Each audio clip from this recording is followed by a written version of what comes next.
प्रयागराज में हो रहे महाकुंभ में श्रद्धालु संगम में आस्था की डुबकी लगा रहे हैं। संगम में डुबकी लगाने के लिए देश ही नहीं बल्कि विदेशों से भी श्रद्धालुओं का जत्था प्रयागराज पहुंच रहा है। संगम में डुबकी लगाने से पुण्य की प्राप्ति होती है, ये एक अगाध मान्यता है। और ये मान्यता है कि एक बार जिसने महाकुंभ के दौरान संगम में स्नान कर लिया, उसकी पिछली 7 पीढ़ियां और आने वाली 7 पीढ़ियां पापों से मुक्त हो जाती है और उनके पुण्यों के खाते में वृद्धि हो जाती है। लेकिन आपको यह भी बता दें कि संगम का महत्व बस इतना भर नहीं है। संगम में डुबकी लगाने के साथ साथ इसमें चीजों को प्रवाहित करने का भी अपना एक अलग महत्व है। ज्योतिषाचार्य के अनुसार स्नान के दौरान संगम में 4 चीजों को अर्पित करने से भी पुण्य की प्राप्ति होती है। आज इस वीडियो में आपको उन्हीं 4 चीजों के बारे में हम बताने जा रहे हैं।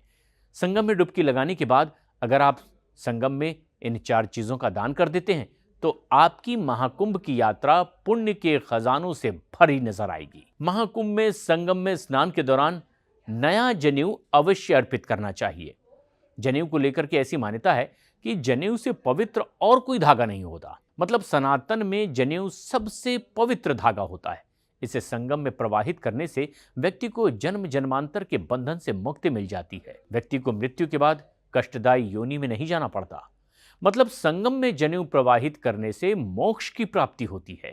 ये तो हो गई बात जनेऊ की। अब आपको बताते हैं कि अगली वस्तु कौन सी है जिसे दान करने से त्रिदेव यानी कि ब्रह्मा, विष्णु और महेश का आशीर्वाद मिलता है। महाकुंभ स्नान के दौरान संगम में दूध प्रवाहित करना चाहिए। महाकुंभ में संगम में स्नान करते समय अगर दुग्ध प्रवाहित किया गया तो इसे शुभ माना गया है। इसे लेकर ऐसी मान्यता है कि संगम में दूध प्रवाहित करने से त्रिदेव की विशेष कृपा भक्तों पर मिलती है। इसके पीछे तर्क यह है कि संगम का नाता त्रिदेवों यानी कि भगवान शिव, भगवान विष्णु और भगवान ब्रह्मा से है। ऐसे में दूध अर्पित करने से त्रिदेवों को भी वो दूध अर्पित हो जाता है और तीनों देवताओं पर इस तरीके से ये आस्था जताने वाली भक्ति दिखाई देती है और फिर भक्त को भर भर कर आशीर्वाद इन त्रिदेवों से मिलता है। तो ये तो बात हुई दूध और जनेऊ की।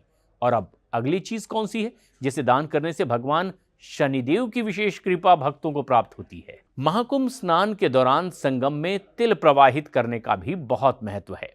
महाकुंभ में संगम में स्नान के दौरान काले तिल को प्रवाहित करना चाहिए। तिल प्रवाहित करने से पितरों का आशीर्वाद हासिल होता है। ऐसे भी तिल पितरों का प्रतीक माना जाता है। इसके अलावा काले तिलों का संबंध शनिदेव से भी है और ऐसे में काले तिल संगम में प्रवाहित करने से पितृ शांत होते हैं और शनि दोष और जिस तरह से 7.5 अढ़ैया का दोष होता है उससे भी राहत मिलती है। तो चलिए, अब तक आपने संगम में प्रवाहित करने वाली महत्वपूर्ण चीज़ें यानी कि जनेऊ, दूध और तिल के बारे में जान लिया। अब आखिरी चीज़ जिसके बारे में आपको हम बताने जा रहे हैं, इसे संगम में प्रवाहित करने से रोग दोष दूर हो जाते हैं। महाकुंभ स्नान के दौरान संगम में चंदन का प्रवाह जरूर करना चाहिए। महाकुंभ में संगम में स्नान के दौरान चंदन प्रवाहित करना बहुत शुभ माना जाता है।